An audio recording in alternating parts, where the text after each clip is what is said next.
qui, par définition même de ce qu'est l'être humain, leur est forcément commun. Cette mise en retrait de la conscience que l'avenir sera inexorablement donc une aventure collective ou ne sera pas, désempare et isole les individus. Il suffit de lire ce qui s'écrit et d'entendre ce qui se crie au quotidien pour comprendre combien partout les femmes, les enfants et les hommes d'aujourd'hui sont en inquiétude.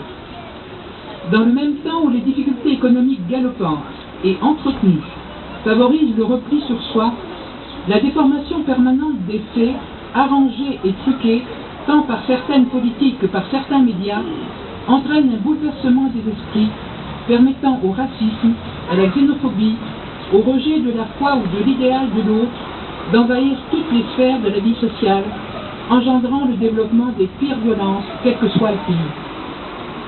Serait-il impossible d'imaginer un tout monde où la vie sociale serait regardée en ce qu'elle fabrique du lien, permettant réellement une mise en œuvre de tous les droits humains pour tous et sous toutes les latitudes? La résolution votée à l'ONU en 1999 à ce propos dit « Une culture de paix et de non-violence se définit comme un ensemble d'attitudes, de valeurs, de comportements et de modes de vie qui rejettent la violence et préviennent les conflits en s'attaquant à leurs racines par le dialogue et la négociation entre les individus, les groupes et les États. » Parce que non, les guerres ne se produisent pas par hasard, et elles ne sont donc pas fatales. En Irak et en Palestine notamment, la première observation que l'on peut faire est que ces peuples ont subi et subissent des subordinations à des forces extérieures. Il faudrait sans doute remonter au minimum à l'époque des colonisations anglaises et françaises et à la volonté indécente des puissances de l'époque à se partager le monde. Mais sans aller jusque-là, récemment, de quoi s'est-il agi lors de la première guerre du Golfe au début des années 90? Ou en 2003, quand, devant la menace états-unienne de réouvrir un conflit armé en Irak, tous les peuples du monde avaient dit dans un élan remarquable qu'il ne fallait pas y aller. De quoi s'agit-il quand les États-Unis dépensent 3,5 milliards de dollars pour soutenir et protéger Israël? Il n'y a pas besoin d'être un grand politologue pour constater que cette générosité n'est pas gratuite et qu'Israël, elle, a été jusqu'à présent le représentant des intérêts américains dans la région. Les peuples du Proche et Moyen-Orient sont avant tout victimes de l'appétit de ceux qui veulent, par tous les moyens, opérer une redistribution des richesses de cette région à leur profit, notamment pour ce qui concerne les ressources énergétiques. Dans les deux cas, ce qu'il faut constater, c'est l'impasse du recours à la force et de la soumission à la voix du plus fort pour régler les conflits. À quoi a abouti l'intervention de la première armée du monde en Irak? À quoi conduit l'acharnement de la 5e armée du monde sur Gaza? Et on pourrait ajouter celle de la France, la 4e en Libye et ailleurs. Attardons-nous ici sur la situation en Palestine. Mandela disait que tant que la liberté du peuple palestinien ne sera pas acquise, celle des Sud-Africains ne sera pas totale. Imaginons en effet ce que seraient les relations internationales si l'existence d'un État palestinien, l'État de Palestine, était enfin reconnu à côté de l'État d'Israël dans les frontières de 1967 avec Jérusalem-Est comme capitale. De quel poids s'allégerait la conscience du monde? Devant l'expression des opinions publiques, y compris en Israël, la communauté internationale a pu, avec une lenteur très dommageable, contraindre le gouvernement d'Israël à retirer ses troupes de Gaza.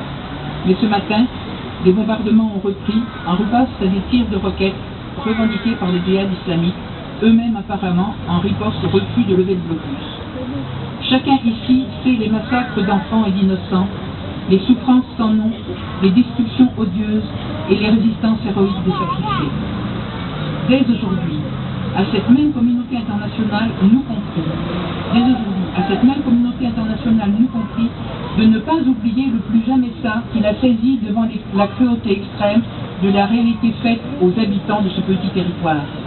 Il y a des actions concrètes à mener à bien pour que soit réellement mis en œuvre l'établissement d'une paix juste et durable dans la région. La première exigence est évidemment d'obtenir l'arrêt définitif des bombardements et celui des tirs de roquettes. Dans le même mouvement, il faut obtenir le respect du droit humanitaire, que rien n'entrave plus l'accès aux soins, à l'eau, à l'électricité et à la nourriture des rescapés de cette guerre. Ne serait-ce que pour cela, le blocus imposé par Israël, qui est la source de tant de morts, doit être levé sans condition. Le Hamas s'était engagé à ne plus envoyer de roquettes sur le territoire israélien que ce blocus était levé. Or actuellement, tout en exigeant la démilitarisation de Gaza, le gouvernement de Tel Aviv ne s'engage toujours pas à lever ce blocus. Il n'entend même pas mettre la question dans les négociations. Ensuite, le droit international doit être enfin respecté, les multiples résolutions de l'ONU appliquées et la reconnaissance d'un État palestinien dans les frontières de 1967 ratifiées par la communauté internationale. Cela permettra au gouvernement palestinien de saisir la Cour pénale internationale compétente pour mettre fin à l'impunité d'Israël. Dans ce domaine, il est également temps de gagner la libération des prisonniers palestiniens arrêtés et enfermés arbitrairement pour des raisons politiques. Sur ce chapitre, il est évident également que le sort des colons israéliens établis en Cisjordanie ou le retour possible des réfugiés palestiniens sont des questions qui doivent faire partie des négociations, tout comme celle de la déconstruction du mur qui encercle les habitants et concrétise une ségrégation insoutenable. Nous avons des moyens pacifiques de pression à utiliser pour obtenir ces grands pas vers la paix. Accentuer encore l'accélération actuelle du boycott de tous les produits israéliens, soutenir les pacifistes et réfugiés israéliens, ces jeunes soldats qui refusent de servir en Palestine et qui sont en prison, faire savoir que 3 des ministres actuels du gouvernement israélien sont des colons, etc., etc. Pour terminer, je voudrais citer Mahmoud Darwish, ce poète qui disait « Nous souffrons d'un mal incurable qui s'appelle l'espoir. Espoir de libération et de dépendance. Espoir d'une vie normale où nous ne serons ni héros ni victimes.